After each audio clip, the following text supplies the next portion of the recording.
It's winter in the Bering Sea. The temperature is well below freezing. The Alaskan Monarch, with 100,000 pounds of fresh crab in its hold, has lost power and is foundering in shallow, icy water. Initially, it was a salvage call. Fairly routine, no big deal. The hardest part about it is St. Paul Island is about 500 miles away from Kodiak. We had to refuel at one point, because that's about 300 to 400 mile open ocean transit. 30 minutes out from St. Paul, we started picking up radio transmissions. We're not grounded yet. This is the chief engineer. We have not grounded yet, but we are real close. One of the Coast Guard cutters was en route to try and help the vessel. We got the call at night and we arrived afternoon the next day. As we approached the scene, we established communications with Alaskan Monarch. He said that he'd been stable in terms of position through most of the night, but then they were beginning to move toward the beach. They were beset in the ice. The ice was so thick he couldn't make any way, and the ice also damaged his propulsion systems.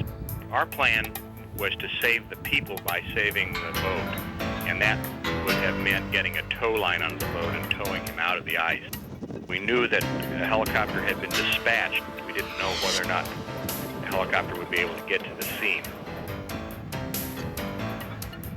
Alaskan Monarch, Stores Roger, get somebody out after your pilot house here. We're going to shoot you a line here. We're starting to feel okay. Things are working out fine. The ship's on scene. They're trying to get a line across. They'll get them out of the ice, and by the time we get there, everything will be under control and just be a long flight. Can your crew back there see the line? It's on the ice off your port quarter. Alaskan Monarch, have that guy take cover. We're going to reload and fire it at you again. Yeah, copy that. The fact that he was in such shallow water was the limiting factor in our ability to get close to pass a line. We heard the ship captain tell the Coast Guard cutter they were going to go on the rocks, so they were going to put their survival suits on. You feel like you're on the rocks yet? Yeah, we're on the rocks. We're running our survival suits. Roger. Helicopter be here in about 5 minutes. As soon as they said they were putting their survival suits on, that was the first inclination we had that this was not just a routine salvage, but this could be a rescue.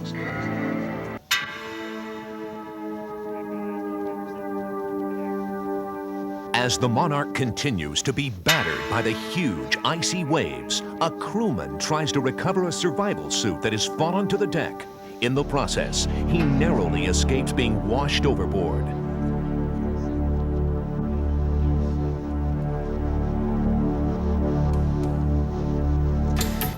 We're firing again.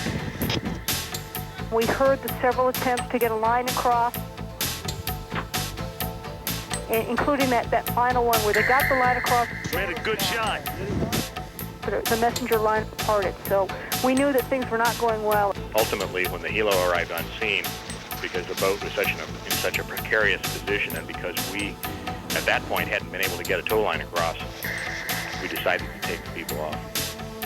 First thing we did is we started talking to the Alaskan Monarch. At that point, he said he had one man that he wanted to get off immediately because this man's survival suit had been washed overboard. The Gumby suit outside. This is Alaskan Monarch. We had one suit washed overboard, so we're going to have lights on and have a survival suit. He's saying it's for different person, over. Without a survival suit up there at that time of year, he had no chance of survival in case they should go in. Yeah, we just grounded. We just grounded. Okay, copy that. Also, we're going to be putting down a basket. Request you wait till the basket hits the deck before you grab the hold of it. We came around, we set ourselves up for the hoist.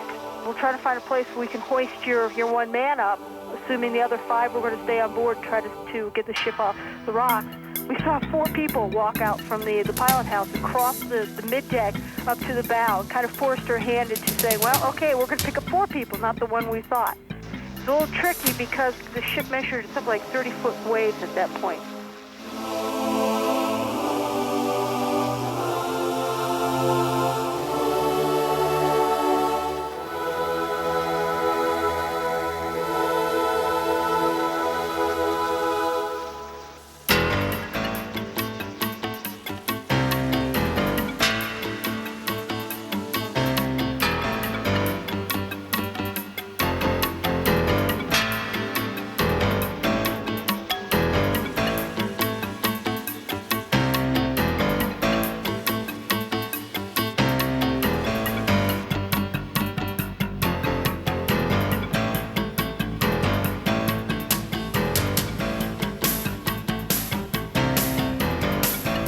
Again, we're talking to the captain of the Monarch. He wanted to give another try to get another tow line across and try to get the ship off the rocks. As soon as we moved off, he called and said, the ship is on the rocks, we're breaking up, we need to be hoisted out. The captain, and as it turned out the chief engineer, walked from the pilot house. The captain slipped and fell on his hands and knees. The engineer stopped to help him, and then this wave just crashed over him. They were really swept off of the boat.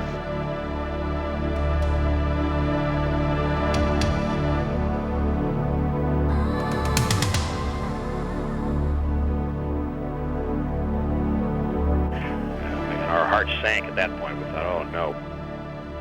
We were concerned that they might be seriously hurt or killed.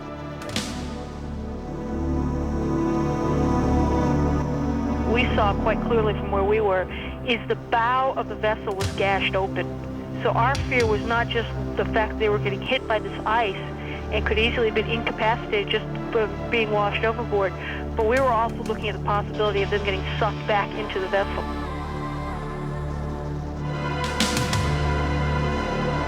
We weren't certain what condition these guys were going to be in. Were they conscious? Were they unconscious? Were they hurt? Could they get into the basket themselves? Not wanting to risk my swimmer, I decided that, well, we'll try picking him up first. And we put the basket down. As you can see, that's probably the fastest I've ever seen anybody get inside that basket. And we pulled him up. And then we dropped the basket down again. This time it was to the captain. And although I could not see this, my crewman told me that he had a block of ice sitting on top of his chest, and he could not get into the basket. And I was able to move the aircraft just enough to pull him out from underneath that block of ice, and then he was able to get into the basket. Once we got him up into the aircraft, they were both hypothermic. We left immediately for the clinic on St. Paul.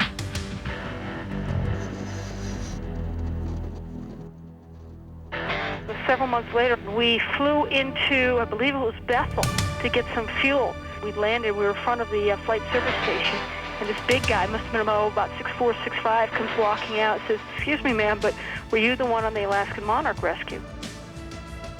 I said, "Yes, I was." And he stuck his hand out and started crying. He said, "That was my son's life you saved."